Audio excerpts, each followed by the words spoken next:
morning. Good morning, Sasha's mugs. Good morning. It's one Sasha mug and one Secret Fiance mug.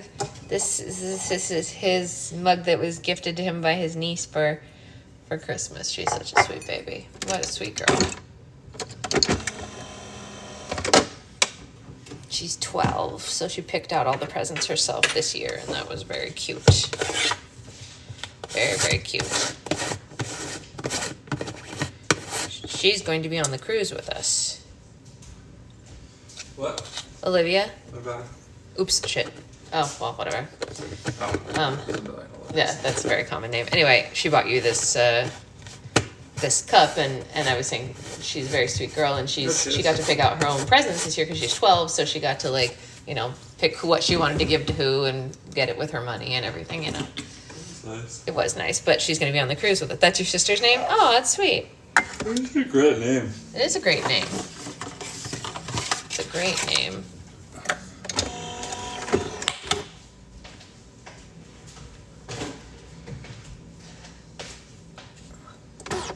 There's only 19.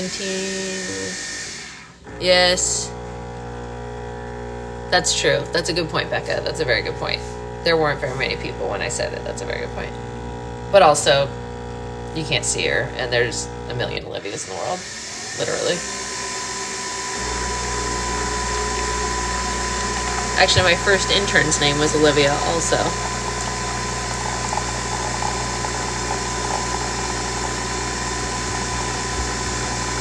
So can we buy separate pieces of book mail?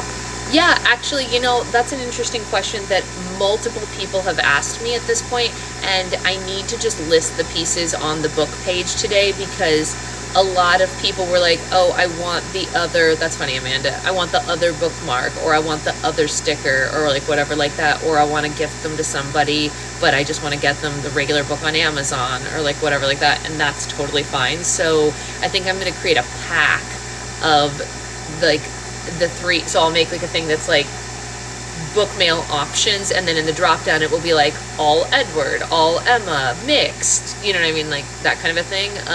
So yeah, the answer is yes. I just have to do it today. If somebody wants to text me or remind me later, you want one of the fancy bookmarks? Yeah, you should have a fancy bookmark, Becca. So that is good. You don't have a fancy bookmark? Everybody got a bookmark. Everybody got a bookmark. You didn't get a bookmark? You were owed a bookmark. Everybody should have a bookmark.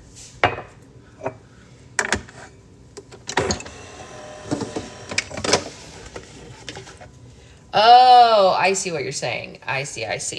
I understand. I was confused. Me three. You were also confused? Yeah.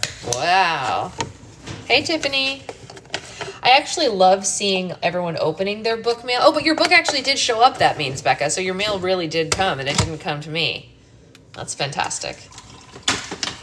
Because as we know, there is a severe possibility at any time that USPS could just deliver Becca's mail to me instead.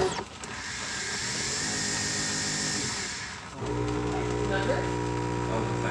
They delivered her other thing here the other day for no reason, and when we checked her order, the order had her correct address on it. It's so bizarre. It makes no sense. I'm doing a video today when I get my book. Yay! Oh, that would be amazing. That would be amazing. Yes, please do, Anya. Oh my gosh, Cindy, well, you can do it next time. I have been loving the unboxings, and I don't know if all of you saw, I reposted the video yesterday, but the person who got my book, one of the people who got my book in the blind date for a book box opened it, and they were obviously they haven't read it yet, they were just opening it, but they were obsessed with the cover, of course. And it was so exciting to see someone who is just a random person out in the world with my book. It was very, very exciting. However, I'm going to do your last book. Yes, you should totally do that, Cindy. It's your birthday. Well, hello and happy birthday. So yeah, that's exciting. Very, very exciting for all of us.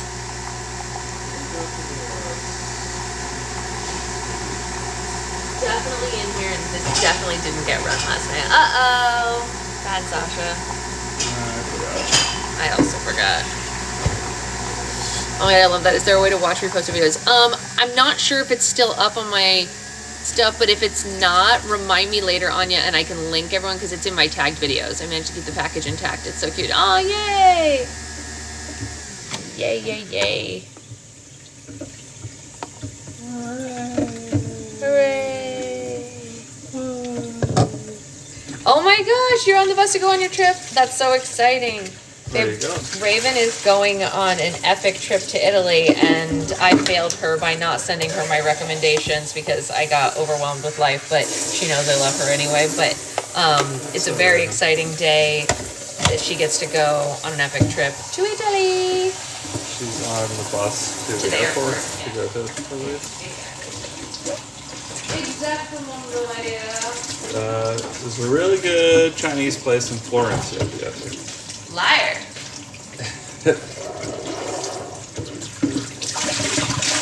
I saw that, Anya. I saw that.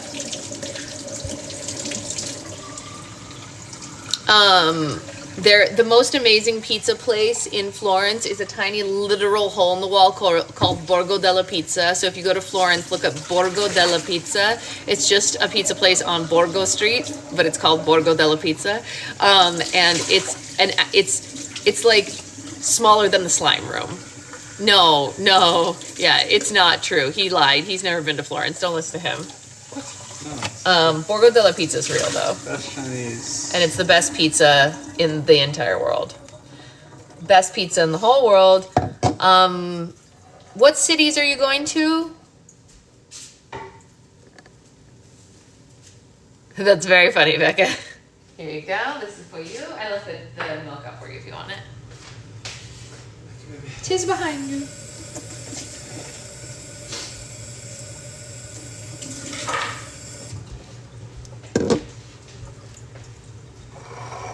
All right. I don't know. I had amazing time in the Netherlands. Never know. That's fair. Rome, Pompeii, Sorrento, and Capri. Oh my, Capri is the most gorgeous place in the world. It's so pretty. You're gonna have so much fun. Where's Korea? Capri is an island off the coast of Naples. Whoa. Yeah. It's not even fancy pizza, Amanda. The pizza that Borgo della Pizza makes is like literally like Italian grandma pizza. It's like so. Oh, you're also going to Florence, Venice, and San Gimignano. Okay, great. So when you're in Florence, I need to message you all the things for there. Venice. How long is this trip? It's an epic trip. I told you that. San Gimignano is great. In case any of you have never heard of San Gimignano, San Gimignano is very hard to say that many times. Is called the medieval Manhattan because they had skyscrapers even in medieval times, like humongous buildings that look like Manhattan skyscrapers. And if you are on the bus on the way there, the only way to get there is either by car or bus. So I assume you're taking a bus to there because that's what you have to do. And when you're driving up, you'll see it from afar. Oh, it's her sister's 50th birthday trip. That's why it's like an epic trip. Yeah. How many weeks? It's 11 days. They're going that many places in 11 days? They're probably doing one of those tours that like it's pre-designed for you. My grandparents and I did that when I was little. And they take you to a whole bunch of different places. But also you guys have to remember, Italy is small. It's not a big country, right? The whole of Italy can fit inside California. The UK is small also.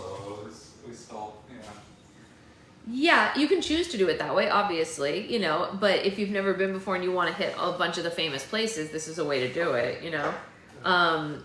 Rome, I can have a day or two and then I get overwhelmed and I can't do Rome anymore. Venice is great this time of year. Anytime other than summer, Venice is great, so it's beautiful. But Venice is extremely, extremely busy, and it gets smelly. It's not smelly this time of year though. It smells in the summer. It doesn't smell in the spring. Yeah, it's an inclusive tour. That's exactly right. That's what we did too. Yep. Yeah, Malta is even tinier. Hey, Tressa. So Venice, to me, Venice is the place that felt the most overrun with tourists. You have to do it, and it's a wonderful place to visit, and it's freaking stunning. But I just wish the people would like spread out a little. Too much. I prefer vacation with somebody. Yeah, that is what we did in the UK, Becca. We did only we did we did a road trip to one of the locations, so we did have to stop along the way. But we did 2 main locations, and we did like multiple days in each one, and just kind of like sat down in them, you know.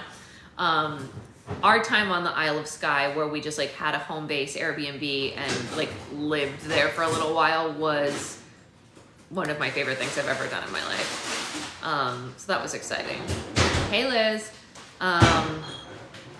we are supposedly gonna go to Ireland one day. Yes, Secret Fiance's family has some Irish roots, and his dad would very much like to go to Ireland. So I will jump on board on that trip.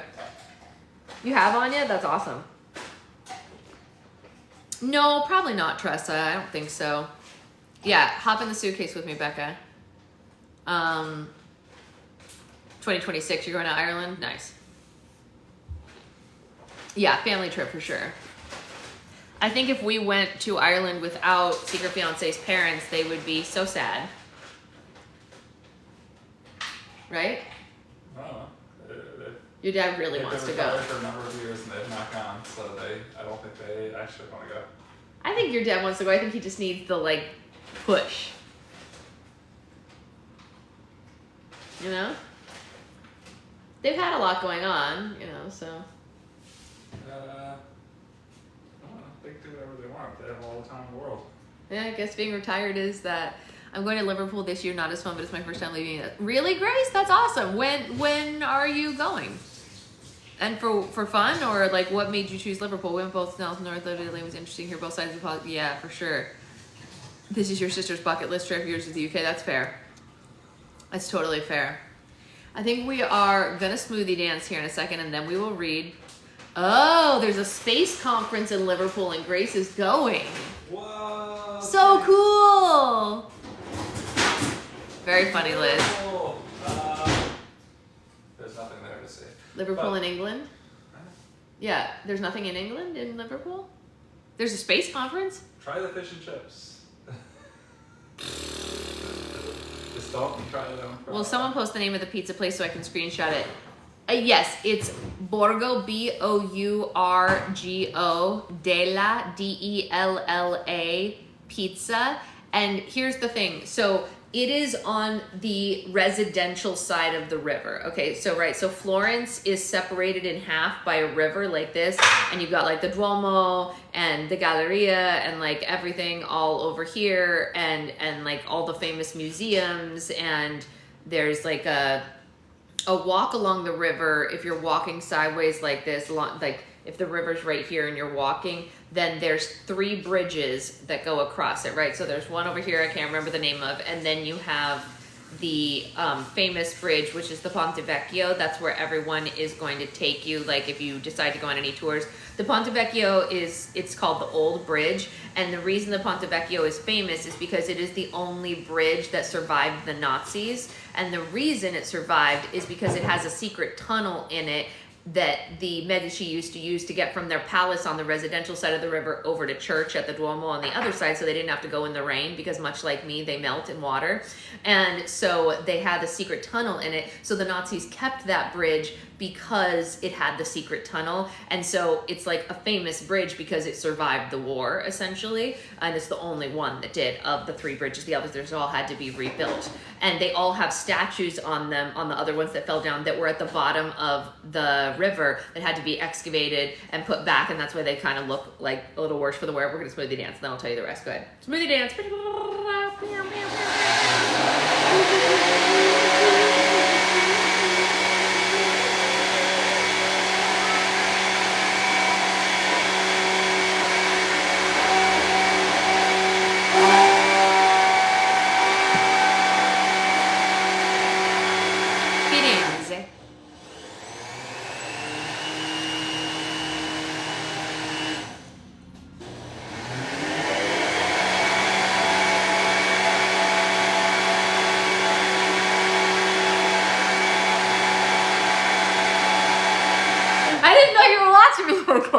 I never watched.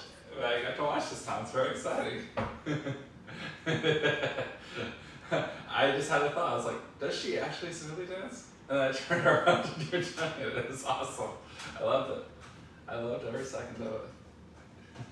It's different every day. It's not always the same. Sure, it's interpretive. Okay, so there's the first bridge, there's the Ponte Vecchio, and then there's this other bridge over here, and the third bridge on this side. So if you're facing the river from the side of the river where you will be, essentially, the Ponte Vecchio is the middle one, and you want to go over to the one on the right. So the bridge on the right, it's like maybe a 5-minute walk down from the Ponte Vecchio. You just walk along the river down, and then you want to turn and cross that bridge, okay?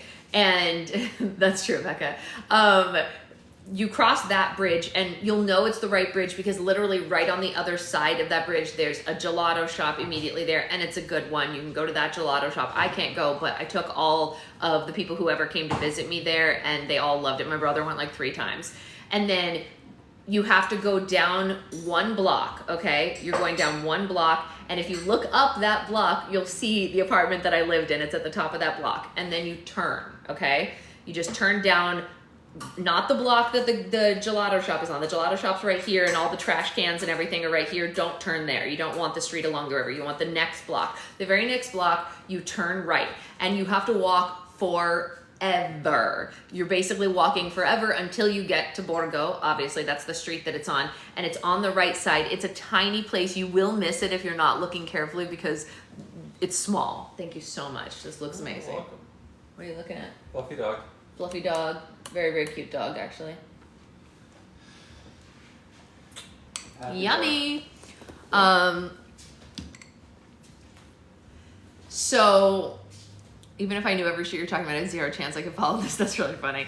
This is how directions work in my brain. I'm like, anyway, Borgo della Pizza, get the burrata pizza. Do it. You won't regret it. It's the best pizza on this actual planet. What are you doing? Oh. You got your book last night? Yay! Oh no, Spillies! I got it. He's a mess. No, I'm a mess. So yes, that is, I cannot comprehend verbal directions. I'm like, can I get an address? She did give an address though. We got the address. The address is there. But for anyone who doesn't do well with like, you know, whatever. Use Google Street Talkie. Yeah, it will, you know, Google Maps works in Florence very well. It's very good. You are spicy and I'm spicy too. That's why my brain does these kinds of directions. But anyway, it's worth going over the Ponte Vecchio anyway, even though that's not the way to get to the pizza. Also, Pitti Palace is on the residential side of the river, as well as Piazza Michelangelo. They're both on the residential side of the river, and they're both worth doing. Highly recommend. Yeah, that's all I have to say about those things. There's amazing things all over Florence. Obviously, if you guys are going on a tour, they're probably going to guide you to a lot of stuff, but they're not going to guide you to Borgo della Pizza. I found it by accident the first week that I lived in Florence. Can you get there now? I can't get there now, but I can see it in my mind. So you guys know how there's some people that can't like envision things in their mind? You do stop at the Ponte Vecchio. That makes sense. Yeah, everyone does. I can literally see the streets in my mind. Exactly. Like I can see what it looks like. I can see the statue that's on the correct bridge. I can see how the bridge curves and what it looks like and where I exactly like. I left a book while I was there reading. I bought a book to read while I was there, and I finished it while I was there, and I loved it so much I wrote a note in the front and left it on the bridge for another like student to find. Yeah, literally. And I can see the gelato shop, and I can see where you have to turn. I'll drive. Yes, let's go. Anyway, all good things. All good things. 10 out of 10, recommend Florence to everyone. Florence is a great place, even if you don't speak Italian, because they are very kind. Most people in Florence speak at least a little bit of English. Most people in Florence are not fluent, but they are very kind, and it's not like France where they're going to shame you for not knowing French. They're going to try, and they're going to want to talk to you. They're all very, very nice. Except grocery store clerks if you don't know the system yet. They are not nice. you have to put the stickers on your own produce. And you have to weigh them before you get to the checkout. And if you don't do that, they will be annoyed with you, and I don't blame them. We'll be back at 3:20 so I can pick up the kids. Yeah, probably. It's just a quick hop, skip, and a jump. All grocery store people are cranky. It's true. Florence is where my sister says I'm going to lose her. Yeah. I mean, honestly, here's the thing. If I was on a 50th birthday trip and I had never been to Florence before, my sister would lose me there too. Yep, me too. Tuscany is my favorite place on the planet. Yesterday the Girl Scouts came by my house to sell cookies and it was pleasantly awesome. Aw, that's precious. Wegman does that, but they have cash register scales just in case. Yeah, Italy does not have the cash register scales. They don't have those. Okay. Let's read, because we are going to make slime later. So, thank you for the new follow. Hello, and welcome to Book Club. If anyone's new here and doesn't know, I wrote a book. It's called The Prince of Oregon. Maybe you want to consider getting it. You can get it on Amazon or Kindle Unlimited. I'm taking my chance saying those things. Netherlands, everyone brings a backpack and carries their groceries home. Yeah, you kind of do that in Italy as well, Becca. Yeah. All right, this one is called Backup, Chapter 15. Connor had only been gone for 18 hours, but his friends and characters at the St. Andrew's Children's Hospital had grown twice as restless since he had left. It was almost 10 o'clock at night and all the pirates, superheroes, cyborgs, mummies, and literary characters and fairy tale characters were wide awake. Every passing hour spent in the commissary felt like it was longer than the one before. They were itching for something productive to do and running out of ways to entertain themselves. After their I Love Lucy marathon was finished, the Pirates of Starboardia discovered a steamy soap opera on Telemundo. Oliver and Sally, Admiral Jacobson, and the entire Dalai Lama crew couldn't look away from the Latin American actors' passionate performances. They felt their faces blush every turn of the scandalous story. "Does anyone know what they're saying?" Winking Wendy said. I knew what's your book about. We'll talk about it when I'm done with this one, huh? Yeah. "I don't understand a word, but I feel everything," Somersault Sidney said. Across the commissary, the characters from The Adventures of Blimp Boy passed the time by teaching the other characters from Sherwood Forest how to gamble. It didn't matter how many times Beau Rogers and his great aunt Emoji repeated the rules, the merry men had a hard time soaking up the concept of poker. "You're reading it on the plane? Oh, that's very exciting!" Yes, Pompeii is beautiful. Definitely recommend Pompeii. "Aha! The odds are in my favor again," Robin Hood boasted. "I have 3 kings and 2 aces. Good luck beating that." The archaeologists folded their cards before they even had a chance to look at them. "Robin, for the 10th time, you're not supposed to reveal your cards until the end," Beau said. "The whole point is to make us think that you have a good hand. You don't just come out and say it." The Prince of Thieves let out a haughty laugh. "Bah-ha-ha! I have fooled you," he said, and revealed his cards. "Behold, a pair of 2s. Not only have I deceived you, but I have done it in record time. Dare I say the student has become the teacher. Now slide over my earnings." The superheroes from the Ziblings were in the middle of a heated round of charades with the space explorers from the Galaxy Queen. Blaze, Wimpy, Morph were one team, while the Cyborg Queen, Commander Neuters, and Professor Wallet were on the other. "I'm the elephant," Blaze called out. "That's right," Morph said, and quickly... Oh, wait, sorry. "It's an elephant," Blaze caused out. "That's right," Morph said, and quickly moved on. "It's a satellite dish," Whitney guessed. "Yes," Morph said, and went on to the next paper. "Toy box," Blaze said. "That's it," Morph said. "Boy, we're really good at this." "Of course you're doing well," the Cyborg Queen complained. "You're literally transforming into whatever the paper says. I don't understand how this is a fair game." Meanwhile, Trollbella got roped into playing a game of hide-and-seek with the Lost Boys from Neverland. The Troll Queen counted to 100 while the boys hid, but when she was done counting, instead of searching for them, Trollbella had a seat and flipped through a magazine. "Aren't you gonna go find them?" the Tin Woodsman asked her.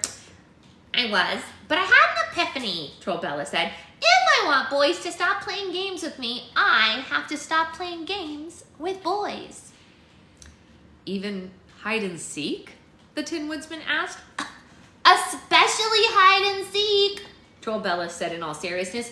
Who we are on the playground is who we are in life, and I'm done being a seeker. If someone wants to be my traveling king, he's just gonna have to find me. Charlotte stood by the window and watched characters getting fresh air outside. Peter Pan and Bolt competed in several rounds of questionable activities called Who Can Fly Closest to the Moon Without Passing Out. Lester, the rosary chicken, and Blue Bow were picking at bugs in the lawn surrounding the hospital. Bones, the mummified dog from the Pyramid of Anthesia, buried parts of his body that fell off. Unbeknownst to him, Claudius was digging them back up and burying them in other spots. That's really cute. That's a very cute scene to imagine.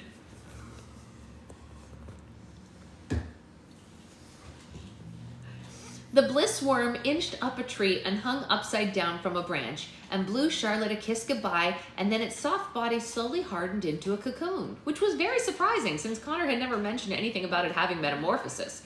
The space worm even placed a do not disturb sign outside on its chrysalis. Although there was plenty to distract her, nothing could take Charlotte's mind off her children. Every hour she didn't hear from Connor was more torturous than the previous one. The delayed communication made her fear something was wrong. Very wrong. The commissary doors swung open and Bob entered with a mummy who had slipped out without Charlotte noticing. "Look who I found in the emergency room," Bob said. The mummy had 2 large burn marks on the wraps that covered his heart.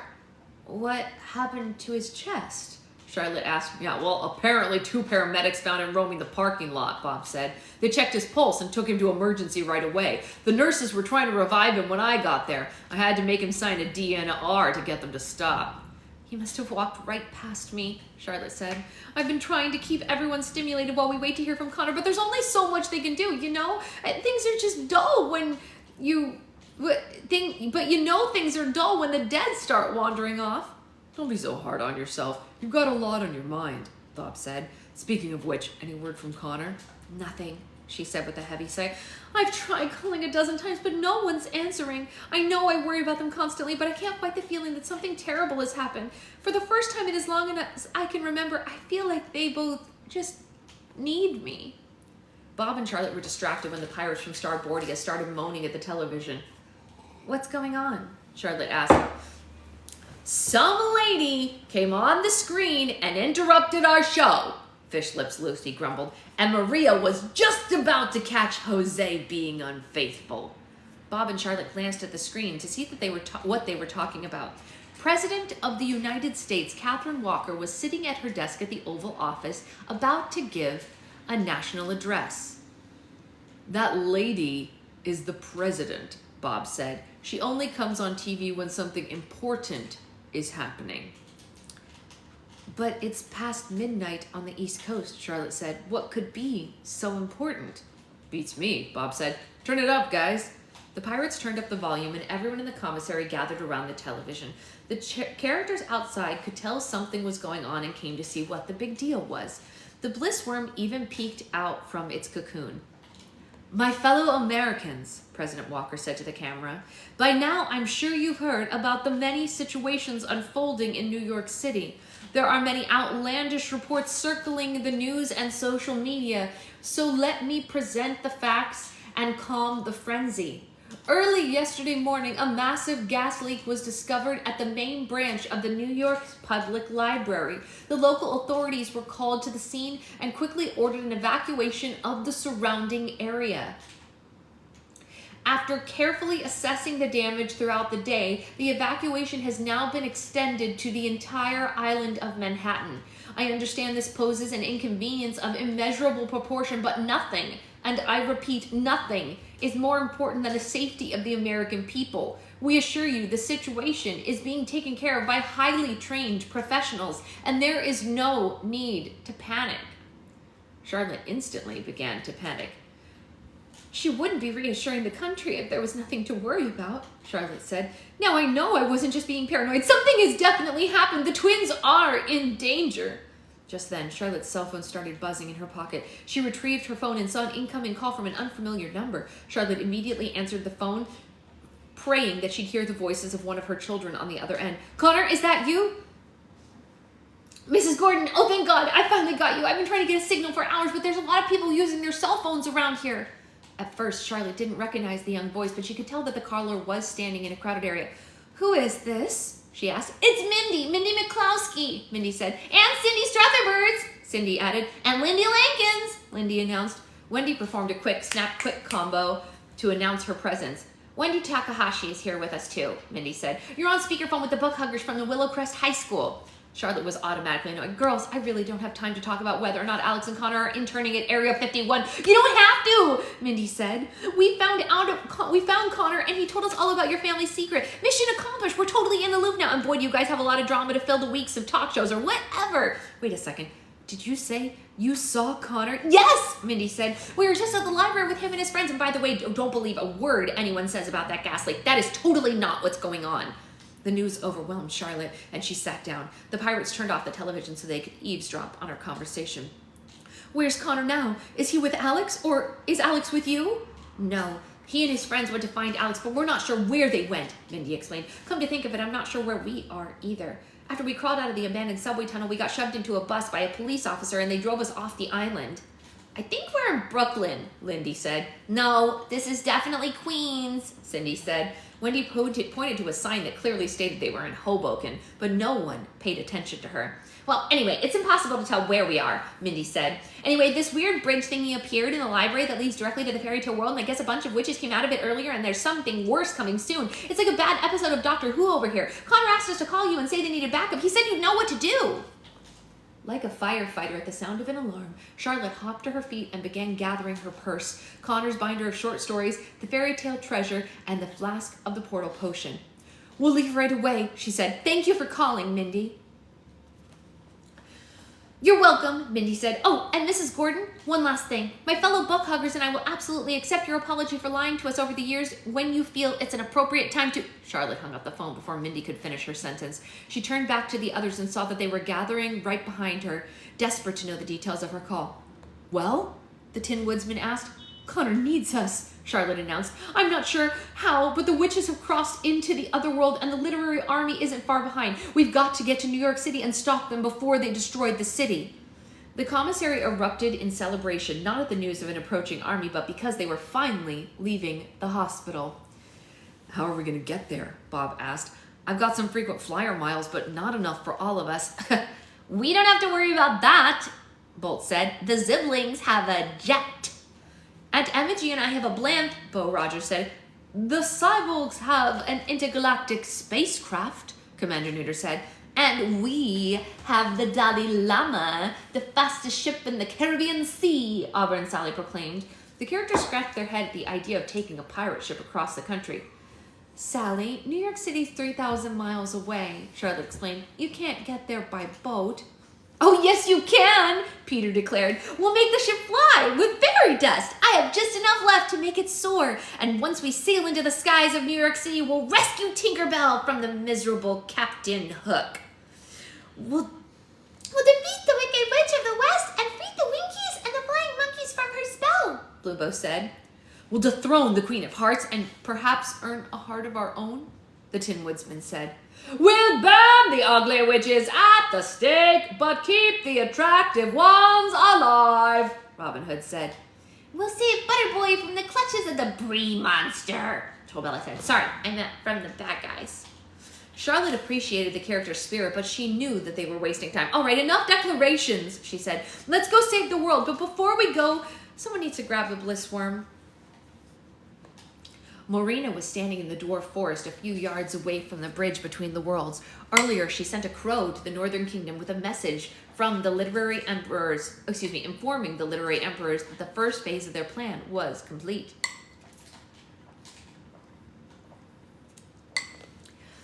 She instructed them to meet her in the woods with their armies at sunrise, and their invasion of the other world would begin.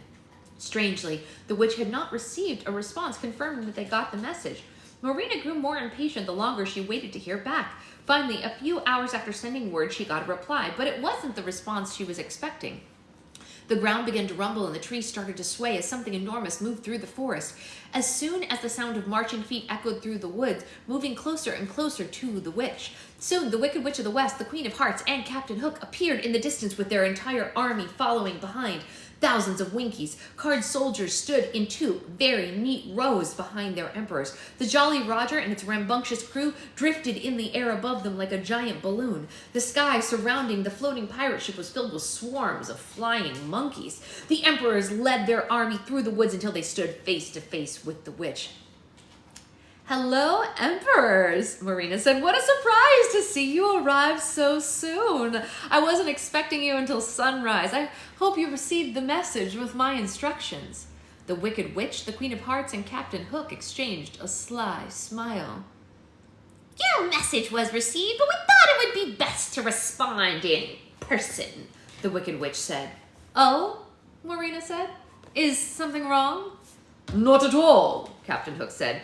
"We were very pleased to hear that the witches have successfully crossed into the other world. However, there has been a change of plans. Instead of waiting for the witches to weaken the other world's defenses, we've decided to enter the other world now and take it by surprise." Marina was infuriated that they had altered the agenda without consulting her first. She was so enraged, her eyes turned red and her veins visibly blackened. Still, the witch tried to stay calm as possible, knowing that the emperors wouldn't respond well to anger. "My lords, I understand you're eager to invade, but I beg you to follow the plan that I've created," she said. "If we cross into the other world before the witches are exterminated, you'll be battling witches and the other world armies." "I think we can handle a gaggle of witches," the Wicked Witch cackled. "Certainly," Marina said, "but as I first explained, it'll be much easier to secure domination if we wait for the witches to perish in—" "No more waiting!" the Queen of Hearts roared. "We want to conquer the other world and we want to conquer it now! Step aside or you'll be the first casualty of the night." Marina knew it was useless to reason with them. The emperors were like toddlers waiting to play with a new toy. As much as she wanted to stop them, she wasn't powerful enough to take the literary army by herself. She reluctantly stepped out of the way and allowed the Wicked Witch, the Queen of Hearts, Captain Hook, and their armies to march towards the bridge. The emperors were making a catastrophic mistake by entering the other world early. However, Marina knew her plan wasn't doomed to fail just yet. There was still someone in the equation who was powerful enough to take on an army, several armies, if they were directed properly. So the witch remained quiet as a new strategy unfolded. If she could just get to Alex before the witches were slain, there was still a chance that Marina could succeed. Bum, bum, bum! I have to tell you guys, I love the chapters where we have more of our fun characters so that we can have all the different voices. It's a joy. It's exciting. It's very exciting. I love it so much. Very good, very good. Such a great chapter. I know, but we agreed to just do one a day until the end, you know, so that we could end it right at the cruise. So that is the whole kit and caboodle. I will be on later to make slime. If you are new here and you don't know, I wrote a book. It's called The Prince of Oregon. I would love if you would consider getting a copy anywhere. It's available at theprinceoforegon.com or Amazon or Kindle Unlimited. I'm trying to sell 1,000 books before the end of the year. What are your tips for jet lag? Great question. What time do you land? My book is a rom-com.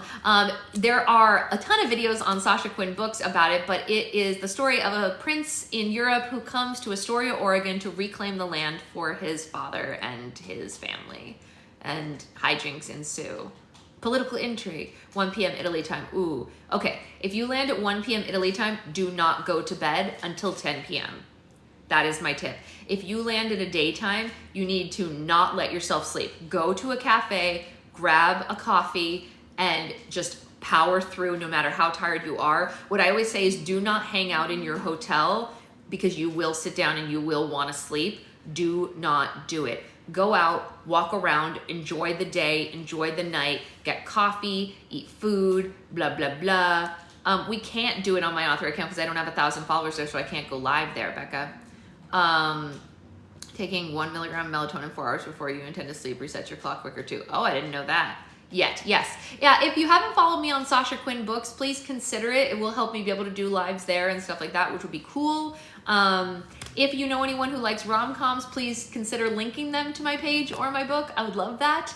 The book's been out for about 2 weeks, and I have sold a little more than 200 copies, but I've only been paid for 200. Thank you, TikTok, for that. Hopefully I will get the other ones paid for soon, but I am hoping to sell 1,000 books by the end of the year. We'll see what happens. That is my goal. I will consider it a success, like a major independent success, if I can do that. I know that that's not successful for traditional publishing, but for an independent publisher, that would be a great success. So anyone you know who reads rom-coms, please tell them, because it is, I know it seems longer, but it came out on February 20th, and today's only March 6th, so it really has only been 2 weeks, yeah. If you have read it, thank you so much. Please consider reviewing it on whatever platform you purchased it on. If you purchased it on my site, you can also review it on Goodreads or Amazon, because the reviews really, really help more than people think they do. They boost it up on the various pages. So that's cool. That's true. That's right. Nikki's right. The reason it probably feels like longer is because you were here while I wrote it, you know? Yeah. I kind of want to write another one, you guys. It's fun. I want to write another book. Maybe I will. I have ideas swimming around in my head. I just can't decide which one to do. All right. I will see you all later for slime time. I know. That's pretty good, right? 4.8 stars. Not too shabby shabs. All right. I'll see you all later. Bye, guys.